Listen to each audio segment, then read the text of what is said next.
Hello, everyone. Good morning, good afternoon, or good evening, depending on where you are. I'm Dan Goodstein, and welcome to the Digital Leader Show, where each week we discuss key issues and news at the intersection of business, technology, and the humanities, all in hopes of making you a better digital leader as we all transform to a digital enterprise and fully digital society. We're live each week, Wednesday at noon Eastern, 9 Pacific, 6 Central European Time on YouTube, LinkedIn, and Twitter, and the recordings available on major podcast platforms the following week.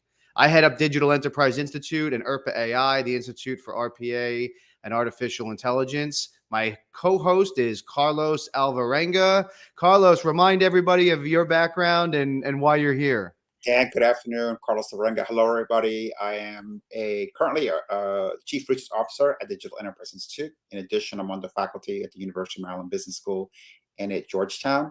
I'm also an author and researcher, and my new book on the rules of persuasion will be published early next year. So happy to join you, Dan, as always. It's a pleasure to be back. Yes. Great to have you. Great to be on with you again, Carlos. And so this week we're continuing our kind of theme of a variety of themes. We're focusing on few key topics that are part of the DEI Weekly that we publish each week. It's a curated selection of our favorite content for global digital leaders. It goes out to members each week, and you can sign up on DEInetwork.com. Lots in there this week, Carlos. There's a few things that jumped out at me that I want to ask you about. But before we get into this week, I want to touch on a piece that I saw, which was related to a previous edition, and actually one of our shows a couple of weeks back, which is this idea of the remote workforce and the effect that that's having on companies and society and all that. There was this article in Fortune this past week that quoted I think it was a woman from MIT who basically came out and said, be careful what you wish for, because all these remote jobs may be gone in 10 years. Well, that's something that I observed when COVID first hit, that there's that first step, right, Dan? There's something about co-location that allows someone to see what someone is doing, obviously, and to sort of be part of the psychological, I'd say, makeup of an organization. Once that person is remote, then it becomes about the task in many cases, right? The deliverable. And if you stay remote, and it becomes almost only about the task, right? And then the human component is gone, then it's just human nature that sooner or later someone's going to say, well, if I just need this to be accomplished, does it need to be accomplished in this location at this cost by this person, right? And then pretty soon we're back to the classic outsourcing, nearshoring, right? Whatever conversation. And even with technology, is the job even needed anymore? And I think it's one of the things in research that I haven't really come across, which is this connection between a task and the person who does it, and what happens, from a management standpoint when you separate those two things, right? And I think that's what the article sort of related to, that so many of these jobs that have become remote and that may stay remote may just not exist in the future. Yeah. It's a really interesting conversation. I think one of our first digital leader shows, we talked about the workforce and how employers need to adapt and how employees are changing, their expectations. I mean, I can't think of anybody that I've spoken to who's taken a new job in the last 6 months where the remote thing wasn't on their top list of criteria for that job. In fact, I know people that turned down really good jobs because the company was trying to get everybody back to 5 days a week. And my thing was, I personally think a hybrid model is the best one. But this is a really interesting point coming from the outsourcing world that I do, right? It used to be a lot harder in the days where outsourcing was really in its heyday. It was a lot harder to outsource those jobs. Now, with and even pre-pandemic, the technology was there. I think it was more HR and optics and things like that that prevented people from really going full remote and full outsource. But now, every company, the ones that were doing it before the pandemic accelerated what they were doing. The ones that weren't have figured it out or been, having to figure it out over the last couple of years. At some point, it brings up the point of, why do those people have to be, if you're in the US, why do they have to be in the US? If you're in Europe, why do they have to be in Europe? I know there's some more regulatory concerns in the EU, but yeah, why? I mean, if you can get the skills and the technology is there, then what's the advantage? Right. Even before COVID, we were headed to a world with distinction between employee, contractor, right? Even within contractor, in some countries, you'll hear the term independent contractor, right? And then dependent contractor, right? So independent means that you get your money from a variety of sources.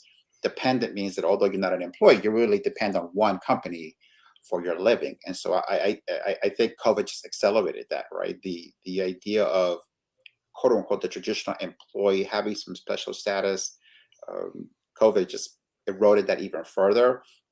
Robots, right, real and otherwise, and software are headed the same direction. So I just think these lines are going to become dotted line. They already are dotted lines, and maybe what the article is pointing out to that in a decade that the lines just won't exist anymore. You won't be able to tell, right? And I don't mean just at managerial level or quote unquote working level. I mean at the very top, who is really an employee and who isn't Yeah. anymore. It doesn't really matter anymore. The task becomes the thing that's the organizing right logic for the organization. Yeah, and I think it changes certain jobs. I mean, what she says, in here is, if you can do your job completely remote, be careful, be concerned, right? So it makes you think about how do we, evolve our roles, our careers, right, and our own individual skill sets to, become more unique. Just like any. I remember an old professor saying, a marketing professor saying, everything you do will be marketing related, right? So how do you market yourself as differentiated, and valuable when you're not maybe there all the time? Or the other way around, you say, this is an opportunity for me to start an outsourcing firm, right? Yeah. I need to leave. And by the way, I live in DC. This happens in DC all the time, right? There are hundreds of small companies that are a 50 to 100-person company that was somebody who used to be an employee who realized this could be better done in an outsourced arrangement. And so if suddenly you realize before the company does, listen, what I do is really remote and it can stay remote, and I can bundle 4 or 5 people to do it for more than one company, and they would be happy to work on that model, right? This is a transition that happens all the time. So as much as it is a risk, maybe if in certain cases it's also an opportunity that somebody says, here's the next outsourcing contract for this company, right? And I guess again here in DC, you see this phenomenon happening all the time. The outsourcing happens in both directions, right? Companies push it forward, but also you see, I've talked to lots of people who are CEOs of small companies who have said, I quit. I came back to the company and said, I want to do this on a contract basis. And then I began to hire people to do it for other companies as well, because I saw the need and that the opportunity was there to create a new outsourcing niche or a new service niche that didn't exist before. Yep. Yep. Uh, Yep. It's Yeah. always Interesting. both ways, right? Yeah. Mm-hmm. So anyway, that was last week's topic, and even the week before we talked about the gig economy a bit. But I saw that this week and had to mention it. So what did you find most interesting in our weekly list this week? There's a bunch of different topics around My favorite security, economy. Where do you want to start? my favorite one was from the Stanford Insights page, and that was about the research on how hiring female CEOs changes how companies talk about women. Maybe because I'm a writer, I'm pretty interested in how language affects culture. And the story, really, the recap of the research was that uh, these professors looked at what happens when a company hires a female CEO, and how does language change and attitudes change in the company. And what they found was that uh, almost automatically, right, people start writing or talking about what leadership is and what women leaders are differently.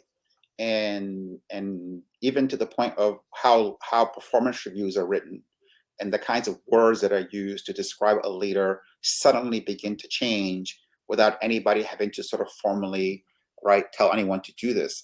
The conclusion of the research was, if you're gonna, it's much better to do DEI than to talk about it, and and and it's a lot cheaper, right? It was more cost effective to just simply put female leaders into organizations, let their presence alter the culture organically, than it was to necessarily run a very expensive, right, DEA program that talked about change but didn't really change anything. And so I think that this issue of the language of a company, right, and how the way leaders talk and how they're labeled, is was really interesting. And it's, to me, it's an article. It was a research summary that uh, is almost sort of mandatory reading to me for boards or for people who are thinking about how do you increase or change the way women are evaluated and promoted in the workforce, and as far as culture change as well, right? We talk about digital transformation and get into, well, what is the language of transformation, right? You can't, I don't think, transform a company without also transforming its language. So one of the interesting questions for me was always selling this, what is different about, what will be different in how we talk about things, right, if we really are a different company 5 years from now. So I Yeah. found the research really interesting. Yeah, it was. And there's a couple different pieces that jumped out at me, from that. I mean, obviously the numbers are still staggering and Right. around the number of women CEOs, compared to, men. But, you bring up a good point around, okay, but how do we make those, how do we affect that change? And I think so often, and actually, Krista from IBM, who was our guest a couple weeks ago, made a comment about this as well. And oftentimes we think about these kind of social issues as cost issues, right? Like we have to, you have to decide whether the social issue is important enough to justify a loss or an expense, Right. attached to it. But what I liked about this piece is, they actually, they made this comment about, most of these Fortune 500 companies are spending billions of dollars on diversity training every year. It turns out if they hired, some women executives, Right. they would probably be able to save that money. So if you're looking for an ROI on everything you do, like I tend to do, there's your ROI right there. Um, And also I thought the psychological impact was interesting, right? We've all worked in places where if you have a very strong CEO, let's say traditionally a man, the traits of that CEO filter down yeah. to the C-suite, and that filter down into the paradigm that's used when people are evaluated, right? And so if you have a risk-taking CEO and you get risk-taking executives, you get a risk-taking culture. So if you're a risk taker, then that becomes a plus, right, in evaluating up and coming talent. If suddenly there's a different paradigm of what leadership looks like, right, what management looks like, that that filters down. And so what happens is that people who in the past would not have been praised for a trait, right, are suddenly, those traits begin to appear as positive elements in performance reviews. This is really interesting, right?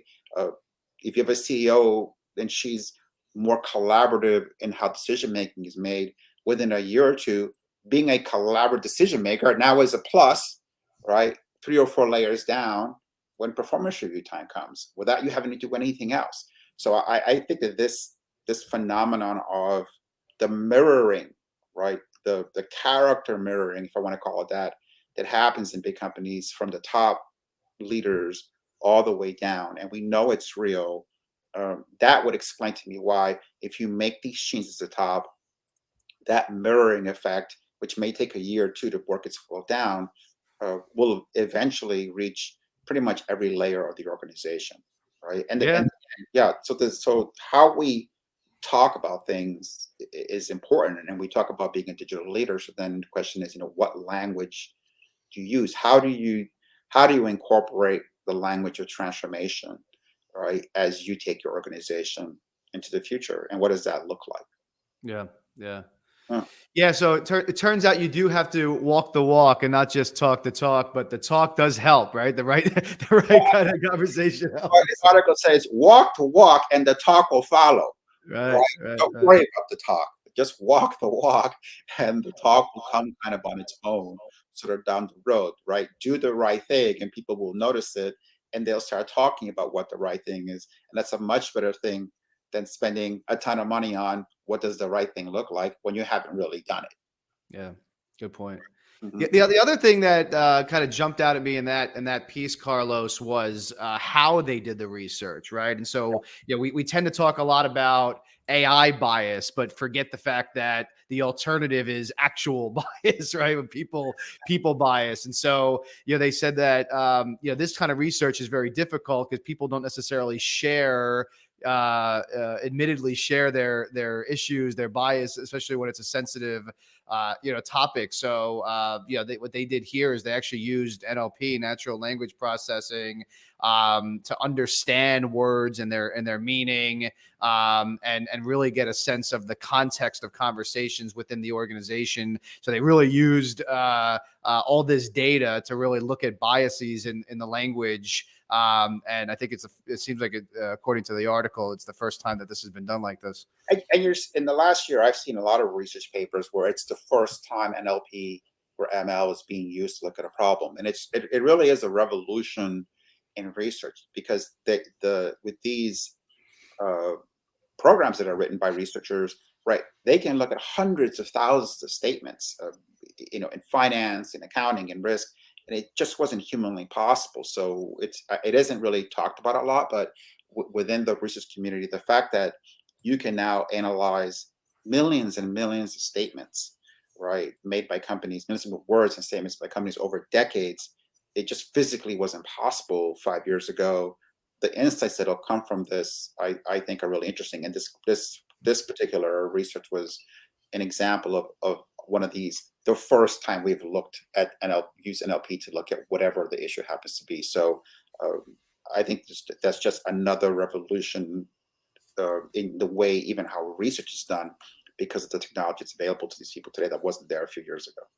I think we need more of that in society. I think as digital leaders who are trying to drive this change, across society, I think we need to, have this data, right? To say, hey, this is what is or isn't possible from, in this case, surveying, people directly versus what the AI, the NLP can do. Because, I think people are very culturally resistant, certain generations more than others, obviously, but, culturally resistant to the idea of, intelligent anything, right? I mean, I use the example all the time of the self-driving cars where, the typical, I think, American looks at that and is scared by that because they read the news report about it, mowing down, some Right. some That's true. person on the sidewalk, right? But they don't think about, how often that happens when humans are driving cars,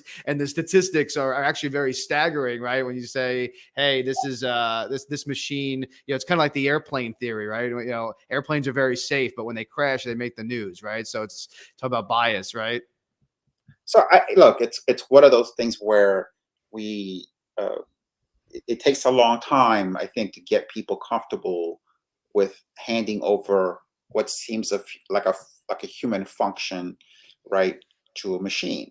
And so it would be interesting just to understand the research around where is that threshold, right, and how is it defined, and at what point are you comfortable to say, I'm taking the hands off the wheel, and I can handle this. My car, right, has almost autonomous driving, right? And so it's more stressful than driving at first because I keep waiting for it to make a mistake.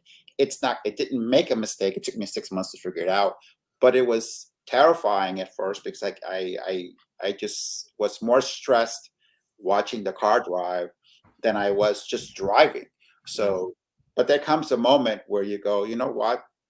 It's going to be fine, and then suddenly you realize it's doing a better job than me because it doesn't get distracted, Yeah, yeah. It, But it, those are all situations. You're right. That's what we do. That's what we're forced to do now. But I think it's partially because there's not enough, I don't know, marketing, news coverage, data, whatever it is that, like when I get on a plane, and I turn to my kid who's nervous about the plane, and I say, oh, I used to have the number. I don't know what it is, right. X amount of flights every year, completely fine, right? So when you have those numbers, you say, okay, what are the chances? Right? At least for me, the numbers, help. Logically, I'm a logical guy, so they help me. But when it comes to like comparing human bias versus AI bias, I don't think that a lot of that data is out there.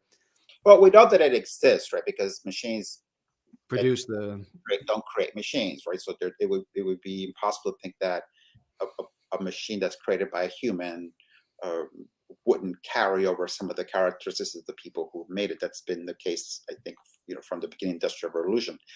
Uh, but how do you combat that? How do you filter for it to do that it's possible? How do you make it more transparent? That's something we've talked about in the past. I think there's not enough transparency around these things, and no. in the end, it'll hurt the development of these technologies if it doesn't increase, because people want to understand, right, how these things operate. So And that's actually it's probably a topic unto itself for another session. But one of the problems with AI, and to go back to the plane analogy, is AI is largely a black box, and a lot of it. And I just experienced this with one of our members who I've been doing some coaching with. It's this interesting thing where you're trying to sell something that's AI based, but you can't always let someone under the hood because that's what's proprietary about what you have as a product company or as a technology company. So I think it's creating this challenge where people are afraid of it, even bring into business enterprise terms. They're afraid to leverage a new technology that they believe and are convinced will ultimately be a good thing, but they want to see how it works. They want to see the zeros and ones, and they can't.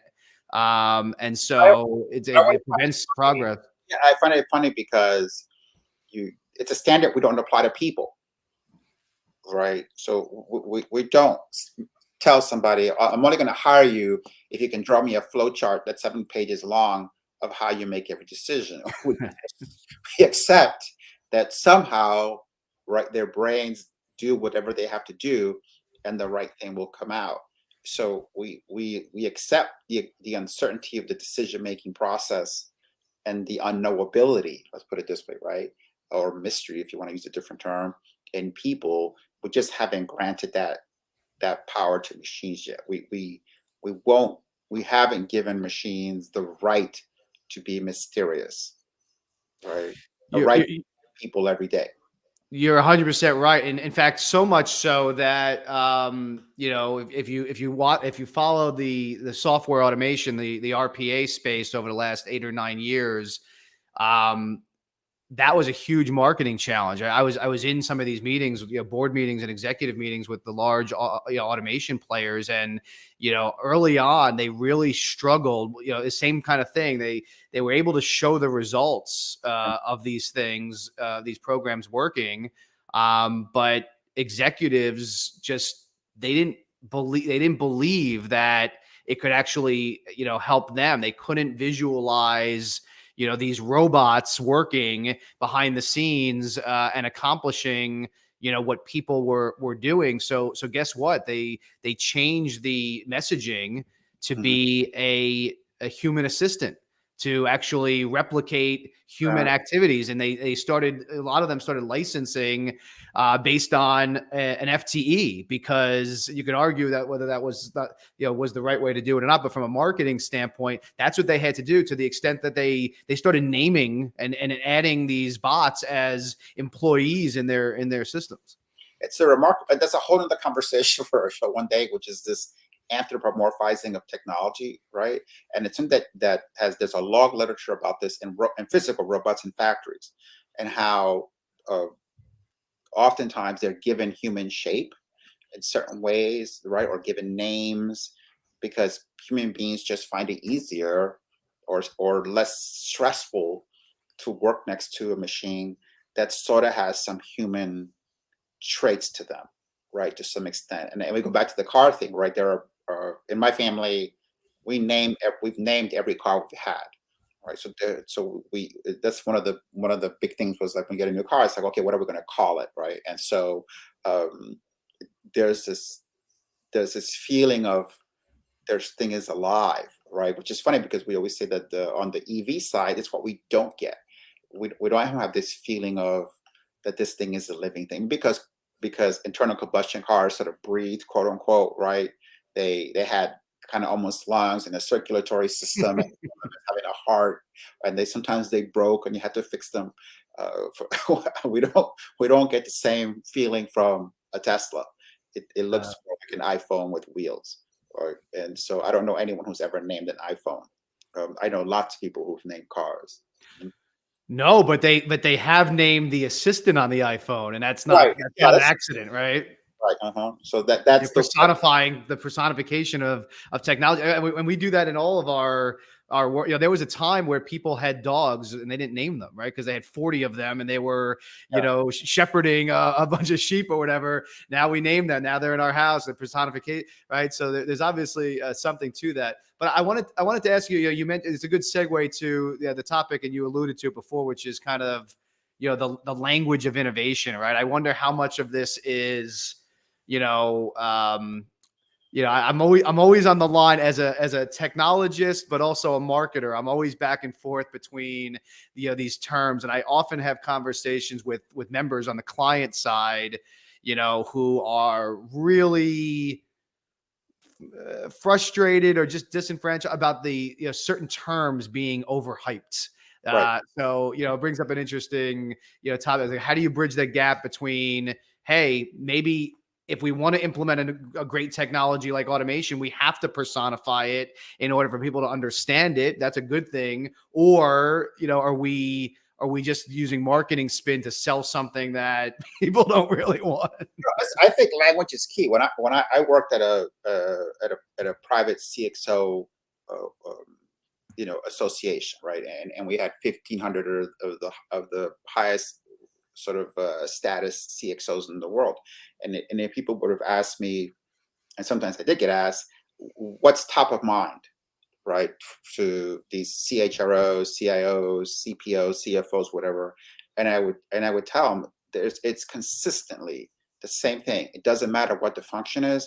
The number one thing that they want to talk about and improve is narrative, Mm. right? It's the ability to tell a story. Because what I saw in my career was that if you become a CFO at a big company, you're probably not going to get fired because you don't know finance, right? Because you wouldn't have gotten the job, right, if you didn't know it. You're going to get fired for one of two reasons. One is chemistry.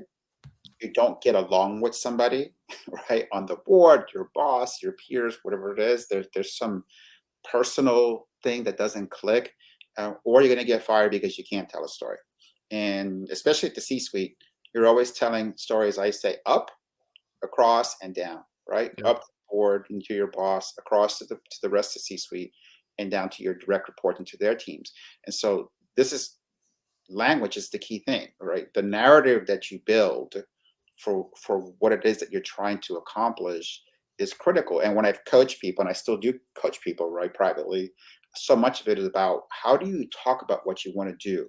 I was working with somebody who's a chief digital officer in the UK, and he contacted me and he said, I've been trying to get my team to buy into digital transformation for 6 months and it's just not going anywhere. Half of them think it doesn't exist. The half thinks it won't work. So what do I, what do I tell them? And a lot of the work was around, well, how are you talking about it? Right? What is the narrative that you give people? And I really believe that this is one of the least appreciated skill sets that great executives have, is that they are great storytellers. They work on it, they understand it, because at the end of the day, to give all the detail of what it would take, right, it's just too much. So then how do I'm you encapsulate that, right, especially in something like tech, Yeah. Right, which is complex to begin with. So not just to the tech team, but also to people who aren't technologists in the company, right? The quote unquote business people and the stakeholders. So what is the language of transformation? I think is a really fascinating topic. And I Listen, think, it's I was yeah, just gonna say it's marketing 101, right? Taking something really complicated and making it simple enough. I'm 100% convinced that there are. In fact, I've been part of these conversations. I've been on these boards where superior technology to what we're using today existed, but yeah, they couldn't properly message it, communicate it, get the right messaging in front of the right people. Startups that ran out of funding and things, and then you continue to have just what you have, not because it's the best widget, but because it fits the right block and it was communicated properly. I mean, it's overused, but I mean, think of the Steve Jobs thing. I was coaching some interns recently, and they don't remember when the first iPhone came out. It felt very old. But I said when the iPhone came out, right, there was 400 specs like anything else, right? But yeah, that's not what was pushed. What was pushed was you can listen to music and you can go on the phone, right? That was it. That's what they sold. yeah. And go back and watch the original iPhone launch video, right? Which I do every couple times a year. I just find it fascinating. And and if you remember that Jobs says we're announcing, I think it's 4 new products today, right? A new camera, a new phone, a new music device, and some other thing, right? Mm, And he goes through most of the pitch as if he's going to unveil 3 new products or 4, whatever it was. interesting. Suddenly, boom, out comes the phone, right? And it's the wow moment. And the super wow moment of the whole video is when he takes a photograph and he pinches it. And the whole place goes crazy because nobody ever seen a photograph squeeze, enlarged or right or shrunken by just using your hands. And so Wow. he was just a master of finding this moment where the the surprise, right, the story of what they wanted you to believe was really critical. And I'm as I'm been writing my new book, I've been writing all week about uh, the Think Different campaign, right? The Key at Day campaign, and it started as a billboard originally. There was an art director who created it, and at the time Apple was on the ropes.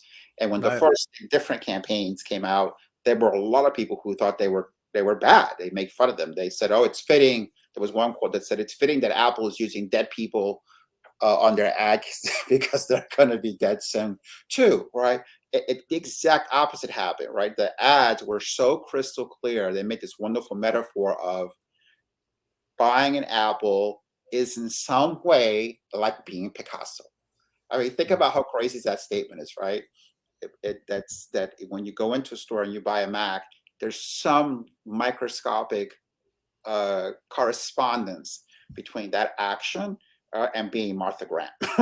And, So, and by the way, that's worked, and they still use that. If you look at the new iPhone commercial, yeah, where they basically portray the person who has the iPhone as a director in a movie, right? yeah, It's evolved, but it's the same concept. great point. And the reality is, like, I have friends that are photography nuts and stuff like that, and it's not the best. Of course, there's cameras that are better, but people have forgotten. I mean, outside of the professional arena, people Yeah. have forgotten that standalone cameras even exist. It's not even a market anymore, really.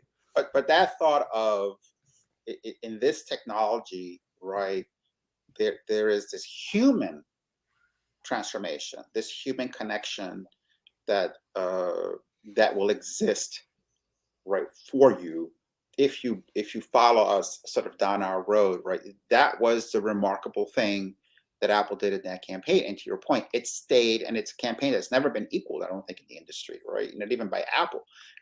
And so I think that the sense of how do you distill a transformational message to your board, to your CEO, to your team, down to some statement, right, that they can comprehend and that coalesces, right? They can coalesce around that says this is why we're doing this is just absolutely fundamental, and it is not part of the usual conversation. Back to your point, right? How many when I was at Accenture, how many startups came and said we want to work with Accenture, we want to work with you, we have some new technology, and I would struggle to say, okay, well, tell me what this is about, right? My very first consulting boss, this guy, Steve, was phenomenal. He would always say, you sell a project with 2 photographs, before and after. Yeah. That's it. Okay. Yeah. This is the picture before you shut up. This is the picture when the project is complete. And when he read an RFP response, for him, he would always say, I'm looking for a photograph. And if he didn't see it, he'd send it back and say, I don't see it. Like, I can't see the picture, right? The client needs to see what's going to be different. Is it a call they won't get? Is it a call they will get? Right?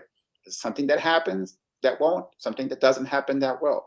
And I think that around, especially around transformation, this idea of language, which, by the way, brings us back to I'll bring us back to one of the other articles, and that was the article about zero trust, Yeah. right?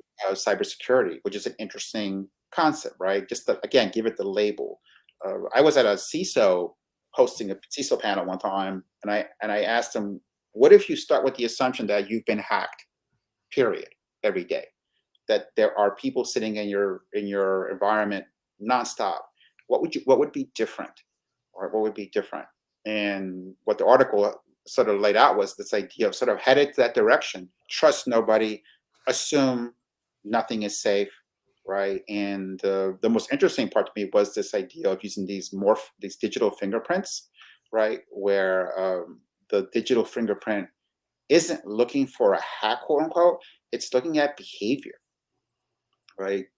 For 3 years, you worked at this company, and the first thing you do when you get to work is turn on Chrome and Microsoft Office. Today, you didn't. Right. Right? Today, you went into where we keep CAD drawings or something. That's it, right? The alarms are going to go off right there, and nothing has happened technically that's against the rules, but behaviorally, some agent within the system is doing something different. Right? And this has existed. I mean, it's by no means perfected, obviously, but this has existed. I don't know if it's the exact same approach, but the concept in credit card and fraud for a long time, right? Where they were able to develop algorithms to say, you've never really done these types of transactions before, but if you just went to a gas station, which typically has the lowest level of security, and then you went to Best Buy and spent $8,000, there's probably something wrong, right?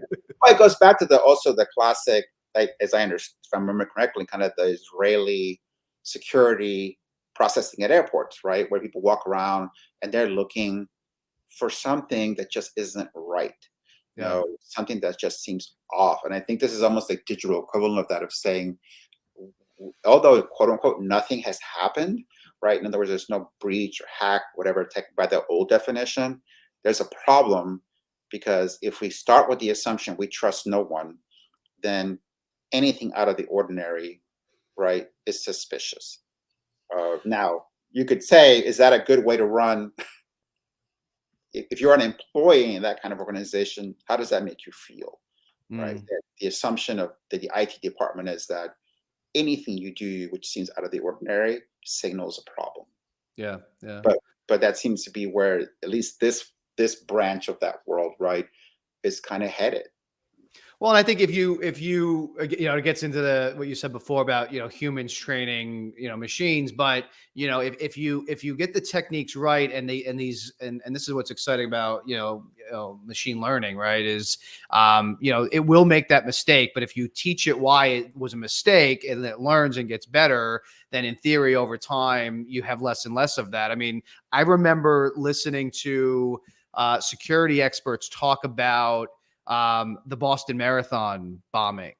And, in hindsight, obviously I'm paraphrasing, but what they said was, if the technology was a little bit better, that should have actually been very easy to stop. And people were surprised by that because, they looked at this traditional, security of, well, they used a lot of household items. I think they were crock pots or whatever. So that wouldn't necessarily flag, even if they went through, certain gun detection things, whatever. But if you look at the video for the surveillance videos that were in the streets, everybody was walking in one direction except for the two perpetrators who were walking in the opposite direction. So to the average person, maybe you didn't see that, but to a machine, I think even today's technology would have saw that and said, wait a second, that's odd. Why are those two people going the different direction than everybody else? And hopefully you start to be able to prevent that kind of thing. And it goes back to language, right? Think about zero trust architecture. Well, what if you called it something else, right? What if you called it, I don't know, like constant vigilance architecture? Yeah, it's the exact same thing. Saying I work at a company that has zero trust in me, right. that be attractive, and suddenly you don't adopt zero trust because as the word gets out that the official policy of the company is that it trusts nobody at any time. Where if you call it, hey, we have a constant vigilance architecture, right, which is always looking for issues, that just may come across as, well, okay, that's actually a good thing. Zero trust sounds like you think everybody here is a criminal, right? Or either present or future. But constant vigilance sounds like you're protecting us, right, from things that could go wrong. So we're back again to the language of leadership and the language of transformation. I think and I'm like, I always call myself a recovering tech guy, so I don't insult all the really deep tech people, but I think the tech people have to stop messaging this stuff, right? What it is to the IT community is different than what it is to the consumer, or even to other employees. I mean, even terms like the cloud, right? I mean, before that, there were about 12 other terms that were used that technical people understood, distributed networks and what have you. But it's the cloud that sold it, right? People were able to visualize that. Well, agile is another one, Yeah. right? I did a research thing with a whole bunch of CIOs, and we talked about the word agile, and everybody had a different definition, right? You go back to the original creation of agile, which I think was at some kind of mountain retreat where a bunch of programmers got together and talked about a different way of creating software, right? And agile was a metaphor. But then by the time it got to kind of corporate speak, right, the consultants took over, and suddenly agile was, right, a completely different thing from what it was. The organization was supposed to be agile, but that wasn't what it was, right? It was a technical form, right, that was metaphored, right, into a management philosophy, and left a lot of people very confused. Are we agile? Are we not agile? What does it mean, right? How do you have an agile organization that does nothing technical, right? Well, now we're back to a completely different version of the word, which left a lot of people sort of confused. Had it stayed where it began, right, which was this is a technology term, which means something very specific, right, to coders, I think a lot of damage might have been avoided. Yeah. Good So point. back to the question of what you label things, right, and what we call something as leaders has important implications, and it's not easy to get right, but it just becomes one of the really important, I think, critical challenges of leading an organization, no matter whether it's a huge one or even if it's a small team. We know this from titles, right? Titles, labels, even what you call a project can have as much impact on whether people sort of support it, align behind it, right, as what the project itself sort of really is. So I think the article on this idea, why do big tech companies keep getting hacked, and this new way of thinking about this, I thought was one of the more interesting articles of the week last week. Yeah, good one. Good one. So Carlos, as always, we didn't get to all the topics, but we did pretty good. I think it was a good conversation. We have more to talk about, but we're out of time, so we'll save some more for next week. But thanks everybody for joining. Again, you can check us out each week, Wednesday, noon Eastern, 9 Pacific, 6 Central European time, LinkedIn, YouTube, Twitter, or your favorite podcast platform. If you need help, we're here to help you. Our new Digital Enterprise Institute research practice is powered by 130,000 senior execs, subject matter experts, and academic leaders. So let us know what you're working on, and check us out at DEInetwork.com. And in the meantime, sign up for our DEI Monthly. It's our new journal of journals at DEImonthly.com. Have a great week, everybody. Carlos, have a good one, buddy. Thank you, Dan. See you next week. Bye-bye.